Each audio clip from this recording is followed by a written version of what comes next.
Hello, everyone, and welcome to our Parent Education Series sponsored by Konick and Associates. I'm Dr. Lisa Konick. I'm a clinical psychologist and founder of Konick and Associates, which is a group practice specializing in child and family behavioral health and psychological assessment services. And this is part 2 of our Ask an Expert series on young adults' career and vocational planning for high school, teens, young adults, and future employment. Today I have with me Giana Ferrari Ayers of the Ferrari Resource Group.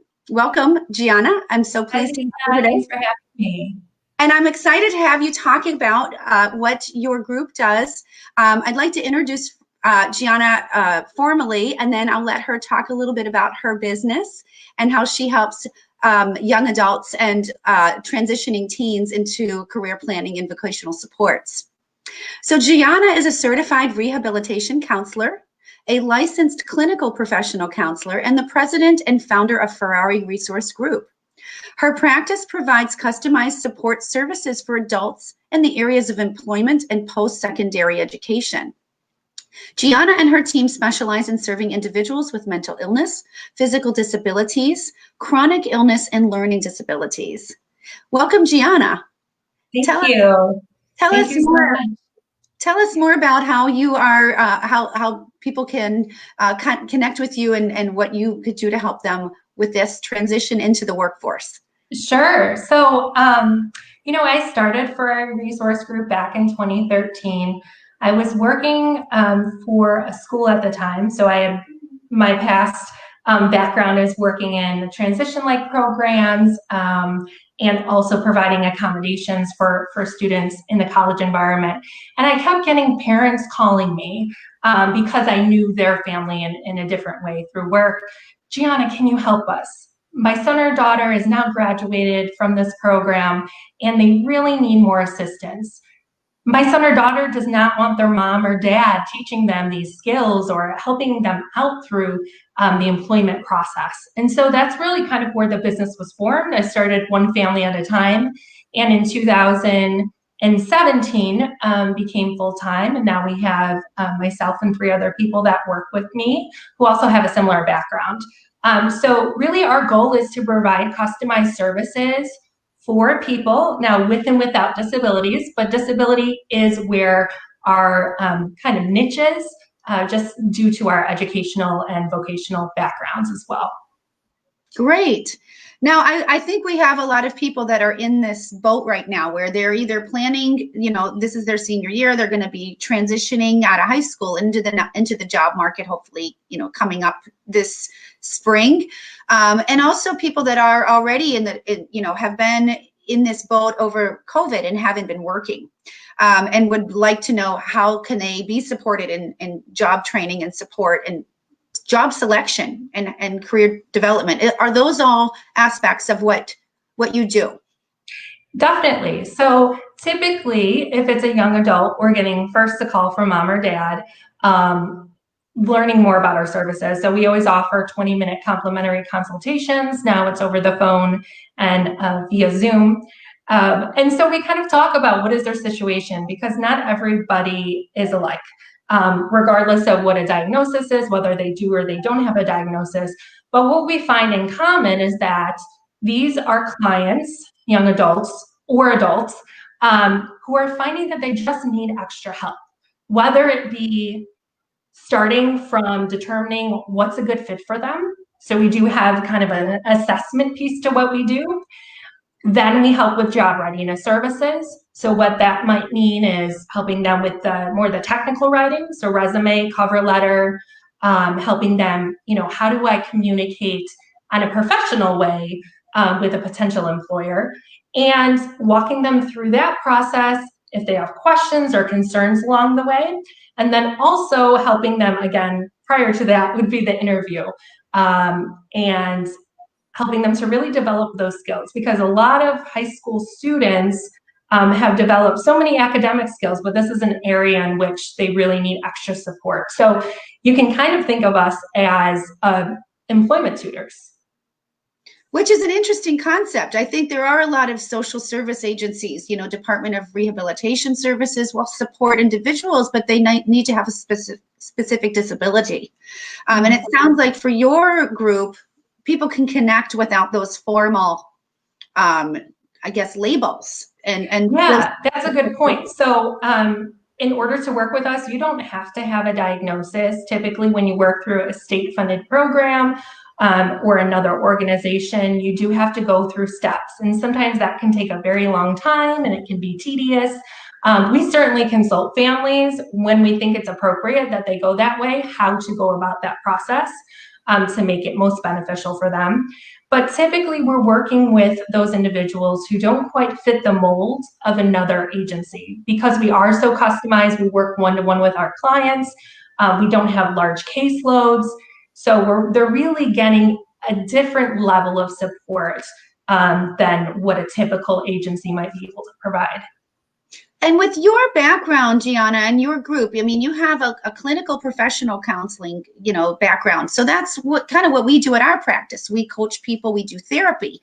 You also have that, sorry if I say it wrong, certified rehabilitation counselor. Yeah. So those pieces together kind of put you in that niche to really help, I think it sounds like, fit that goodness of fit piece. How do I make those connections with, goodness, a job fit, vocational specialization?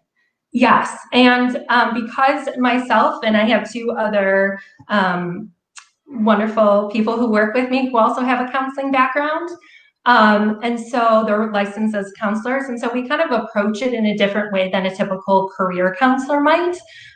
Because we do have that background. And so many of our clients, whether or not they're diagnosed, are coming in with anxiety, feeling like they're so overwhelmed with the process, whether it be the parents or the young adult or both. And so the way that we approach it, again, is very different. It's not, okay, here's 1, 2, 3, 4, 5 steps. Everybody's in a different place. So we have to take that into account when working with our clients. So you're doing a very customized vocational plan with individuals. And I know with our practice, we see a lot of individuals with neurodevelopmental differences. So autistic individuals, people with ADHD, and the families at that stage of transition after high school, the structure is missing, right? So that we kind of have heard these individuals labeled the failure to launch folks, right? They just don't have those executive functioning skills to get themselves launched into knowing what to do. And that sounds like what you would be able to support families in. Absolutely. I think it's a lot of people say, well, the client needs to be motivated in order to work. I think that's partially true because I think a lot of the times these young adults don't have the motivation because they don't quite understand what they want. And once they find that they start working or they get a volunteer experience or something where they're contributing, that confidence level just builds up. And they're more motivated once they see a paycheck too. So certainly working through that as well, helping parents with that process as far as, how do I make sure my son or daughter is being professional and maybe they're not super motivated to want to work at a movie theater, wherever it might be. How can I kind of instill some work values and make that an experience that's going to be valuable for them? And if you think about the process of creating a resume, searching for open jobs and preparing for interviews and connecting with, there's a lot of steps involved that I think individuals that have struggles with executive functioning, it can be extremely overwhelming. So having a coach or a tutor help them through that, and then the parent dynamic is taken out because their arguments are probably less you're involved. Yes, for sure. That dynamic, it can be a challenge. I know for me, when I was in high school, the last thing I wanted to do was sit down and do any sort of homework with my parents. So I can certainly imagine, the situation that they're in. But it really does help to have that guide through the process. Now, it might seem simple. Okay, here's a job application. Here is a short resume. Maybe they don't have a lot of work experience. But what a lot of people fail to keep in mind is that there may be some areas where, let's say on the job application, that are left blank. Or to give you an example, I had a younger client, who submitted an application, and instead of filling in all the information, they just emailed their resume and said, "See my resume." Well, that's something that wouldn't be necessarily caught, if they weren't working with someone who said, "Oh, that's kind of not the appropriate way to go about it." So you'd be surprised how many little changes that can be made that can really show that they're ready to work and more professional. Right, and that's a lack of experience, lack of awareness, but not necessarily going to look good on an employer end. Exactly.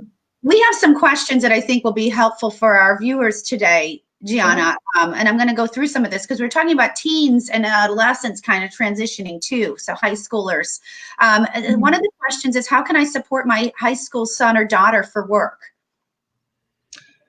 Yes, so that's a great question. I think whether it be paid work or a volunteer experience, all of those are beneficial. So I know people that are coming in, let's say, out of high school, and they have something to put on their resume, whether it be a leadership position within their school, whether it be, again, an opportunity to volunteer, or a short work seasonal job.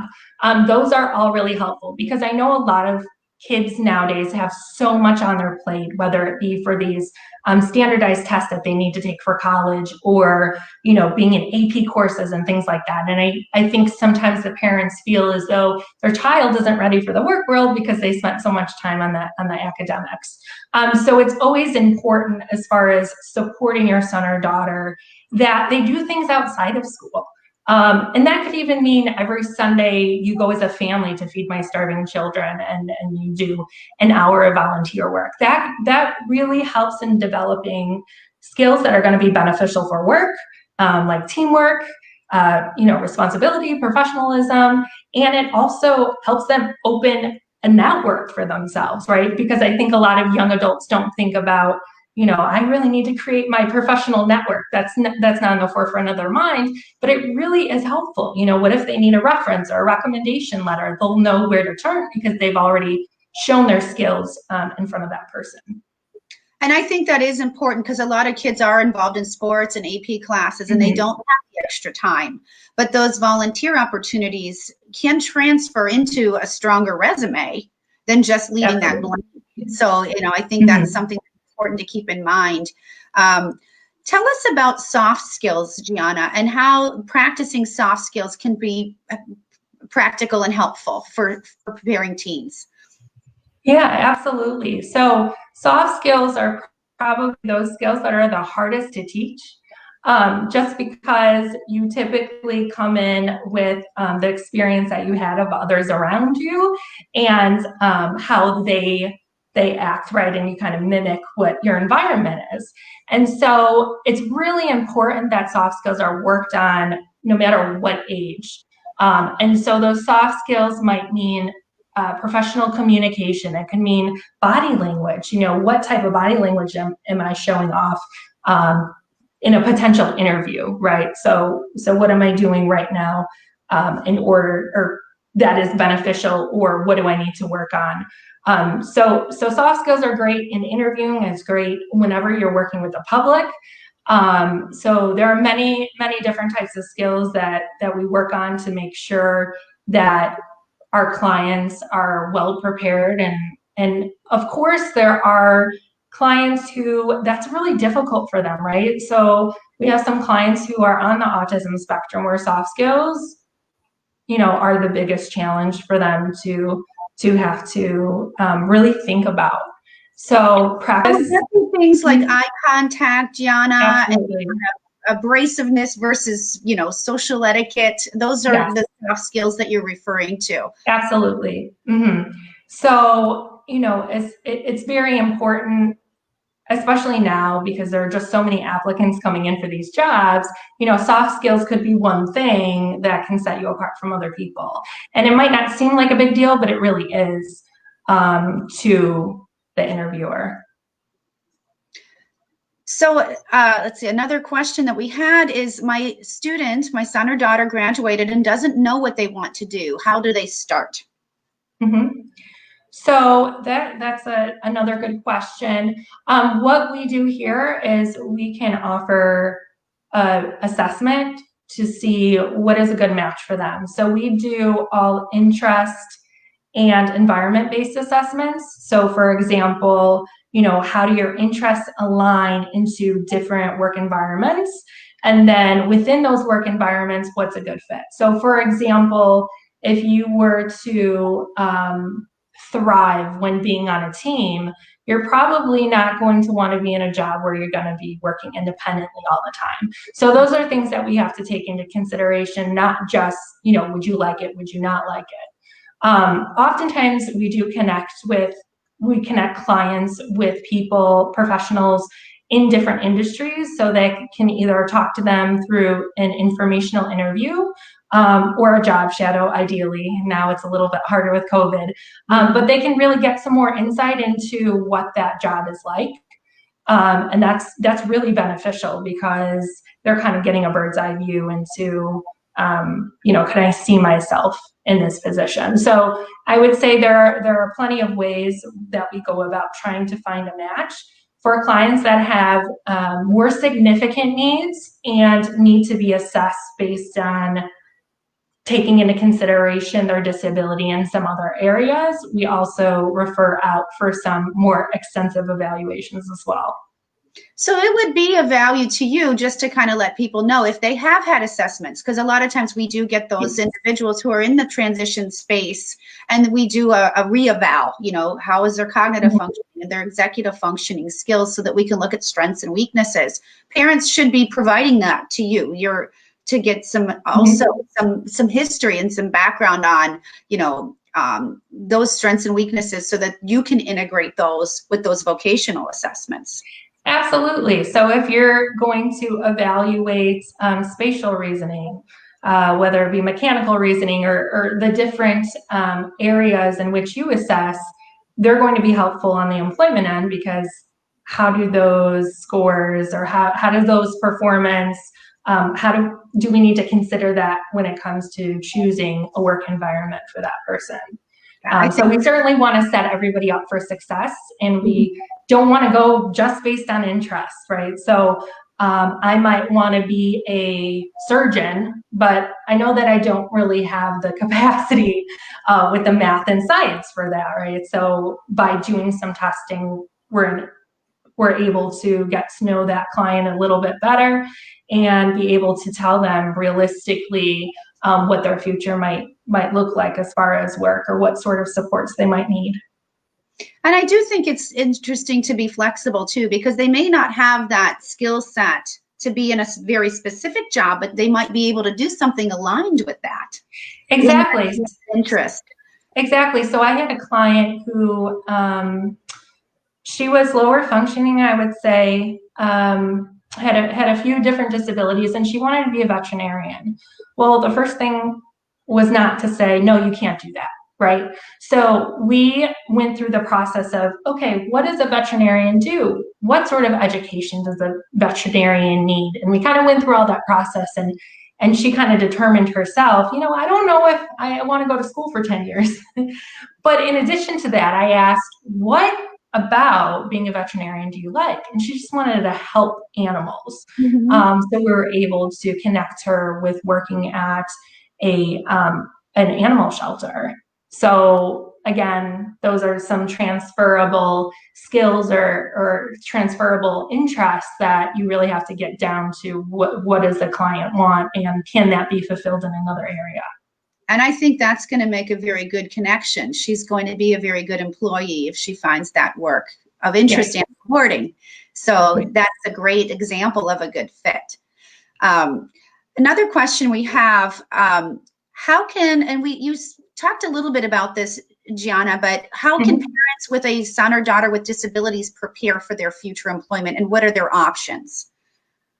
So that's a great question. Now, for some of those parents who have their child has had an IEP, throughout their whole schooling, they might be more informed of what's out there as far as support. So typically a transition specialist will provide them information about how to go through the Division of Rehab Service and access some other social service agencies that can provide some similar supports to what we provide.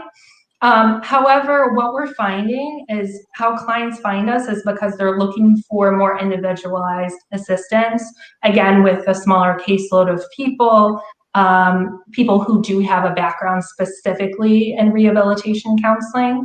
And so, what I always recommend is have that complimentary consultation with us. And if we're not a good fit, we'll tell you, and we'll tell you, what steps should you take in order to access the resources that are in our area. Great. Thank you for that, Giana. And then another one, you mentioned an IEP a couple of times, and that's an individual education plan for students in the special education programming with their school district. And families that have that know what that is. And, there's a lot of question about how does that transfer into the workplace? Because some of these kids need extra time. They might need sensory breaks, for example, and other accommodations, visual schedules, and things of that nature that have helped them to be successful in the academic realm.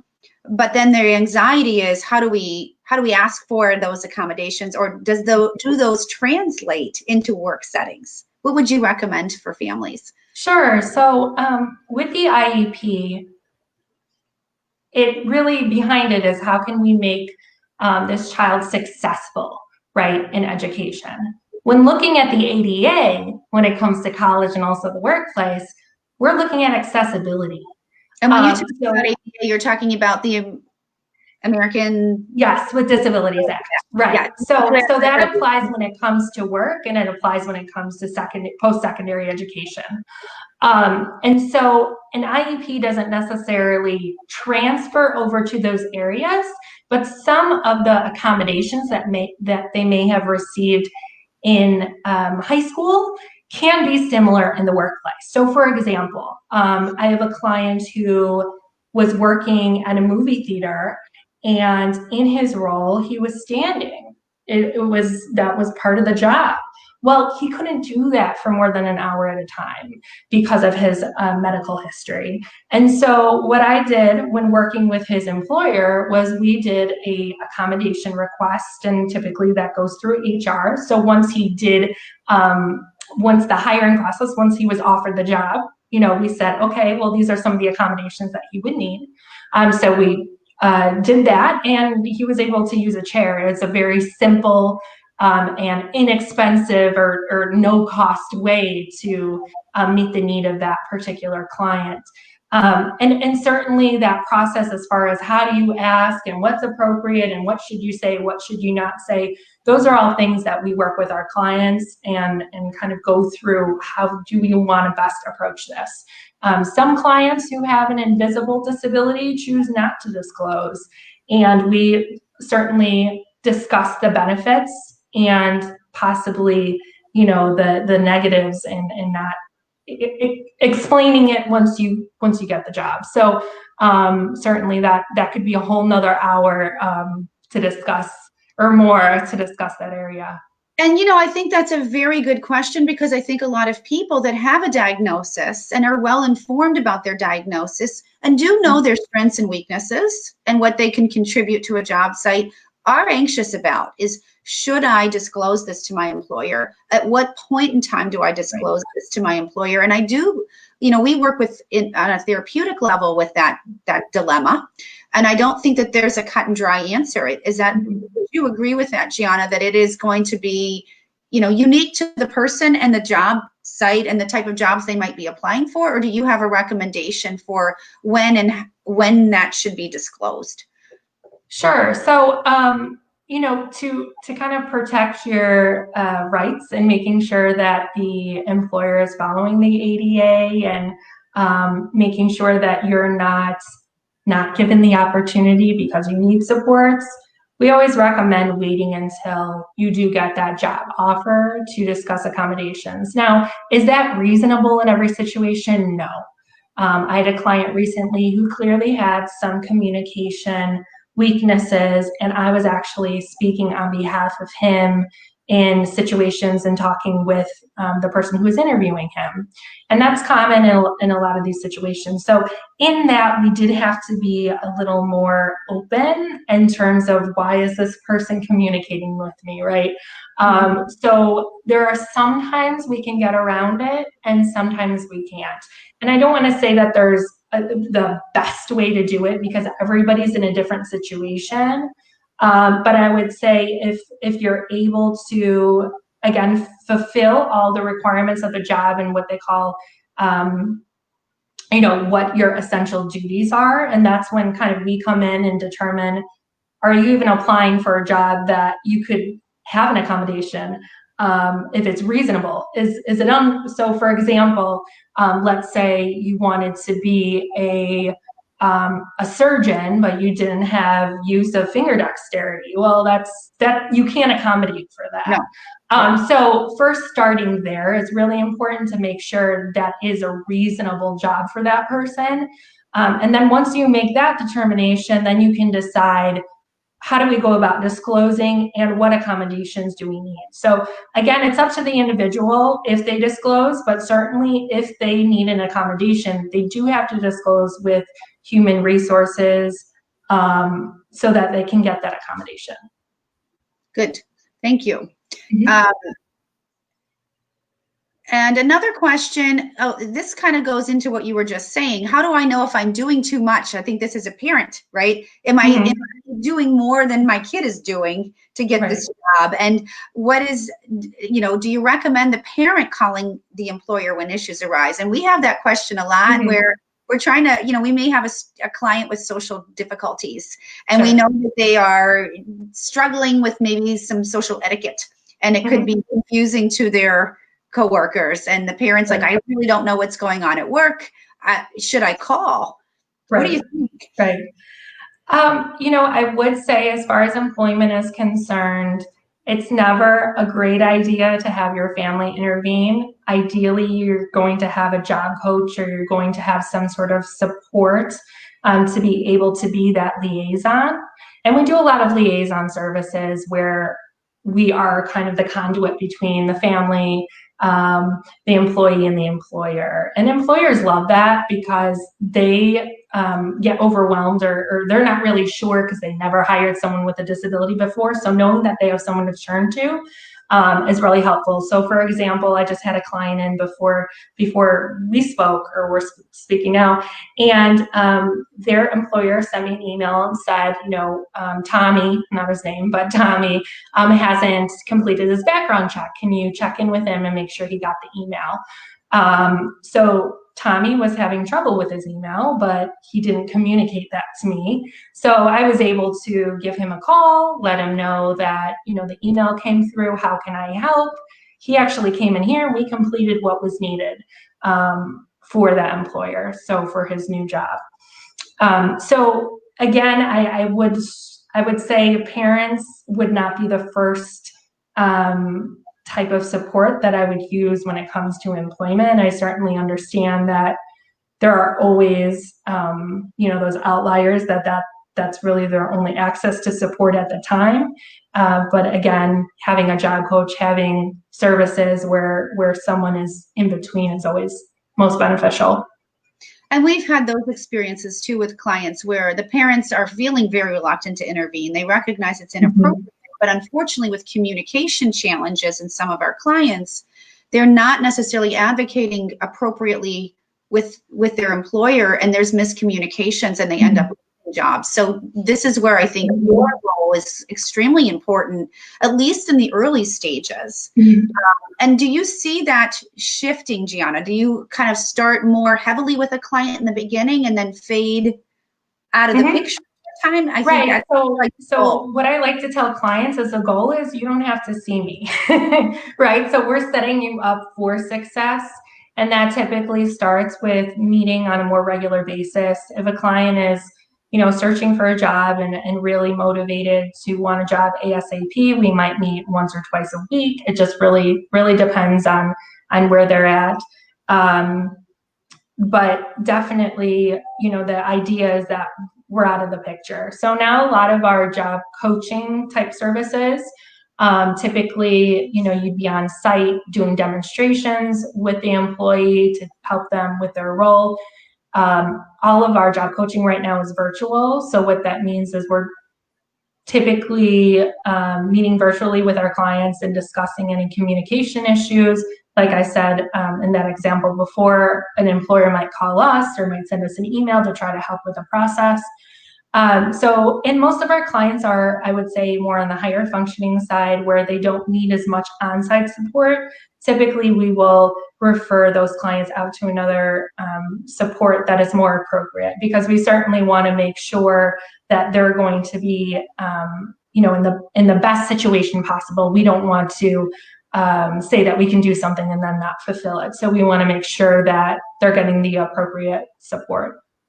So it sounds like your organization is going to help kind of that pre-development as well as transition into work, and then also post support and making sure that they're integrated into the workforce and don't need any additional supports. Absolutely. And we've actually had clients where their parents end up working with us too. So, we work with people of all ages. We had one client who, ended up being their parent as well. And so what I would say our initially, we worked mainly just with young adults, but that has expanded to, older adults as well. Now, how do people, and I think this was wonderful, very beneficial information to give people some things to think about right now.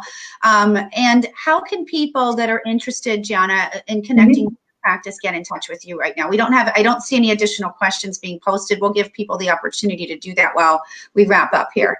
Sure. So the best way to reach us is either by phone, by email, or through our website. You can actually book a 20-minute complimentary consultation through our website. And so that's typically the first time where we talk and we get an idea of exactly what your need is, and we can tell you whether or not we can help. And if we can't help, we'll tell you who can. And so that's where we start off. And if we're a good fit, then we discuss how that would work and how often we would meet and that sort of thing.